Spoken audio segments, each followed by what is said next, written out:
What's going on, everyone? It's been a little bit since I've done these videos where I take one character and show it off in inheritance zones, but I figured I'd do that because I got 2 of the 3 of the new ones and I haven't done it in a while, and this is the last day that inheritance zone is out, and it's purple.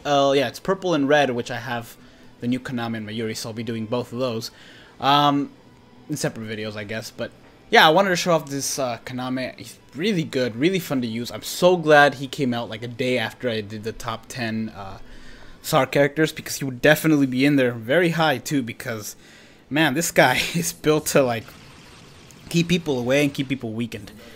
He's ranged, which is nice. He's got that going for him a lot more than both Baragan and what's her name? Dang it, Orihime, who also have weakening on everything like he does, except he's ranged, so he has, you know, he's built more for the crowd control because of that. He's built more to stay alive, stay at a distance. His range is really, obviously he's ranged, so his range is pretty good.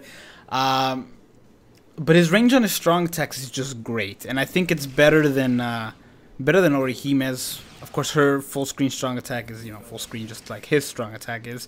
But Baragan's strong attack 3 isn't full screen, so he's got that going better than he does.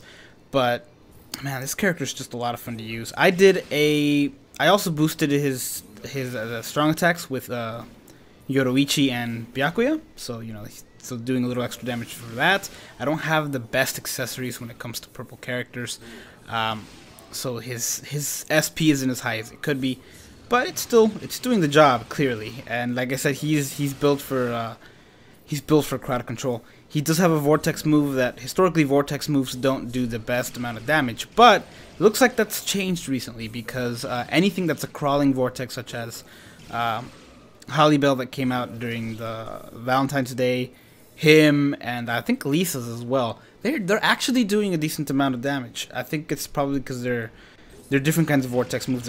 They're actually moving, as opposed to the stationary ones that last a little longer but don't deal that much damage. He also has Frenzy, which really helps out with the inflicting weakening.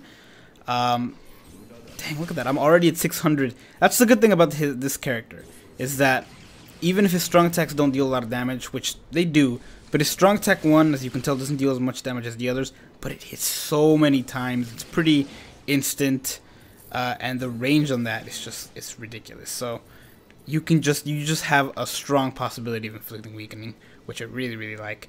And he's a great character to take in co-op for that reason. For PvP, he might actually be good in PvP if it wasn't for his strong attack 2, which is like one of the best things to have for PvE, because it's like, especially for him since he's ranged, it's like get away from me. It's like the get away from me move, but it's also the one that in PvP wouldn't play off very well, just because it is constantly moving, and for PvP it probably wouldn't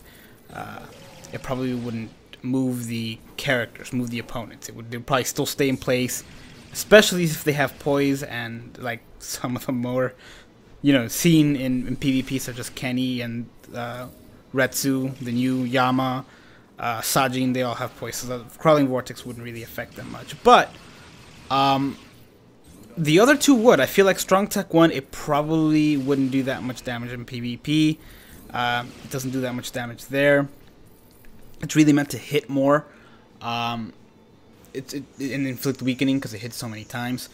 But strong attack 3 would actually be really good. And strong attack 1, while it wouldn't do that much damage, if it gets off the weakening, then you are in really good shape. Really good shape, because that means anything that hits you, oh crap, anything that hits you will only do 1 damage. And even if they have flurry, like most characters do in PvP these days, it wouldn't be that bad. So maybe I'll try it.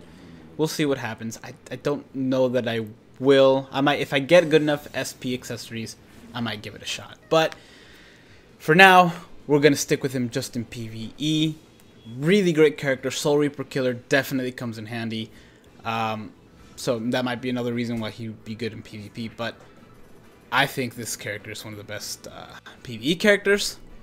Whether he's the best or not, you know, I can't say for sure, but he's definitely really good. That said, thank you guys for watching this, and I'm gonna move on to the Mayuri one. Take care.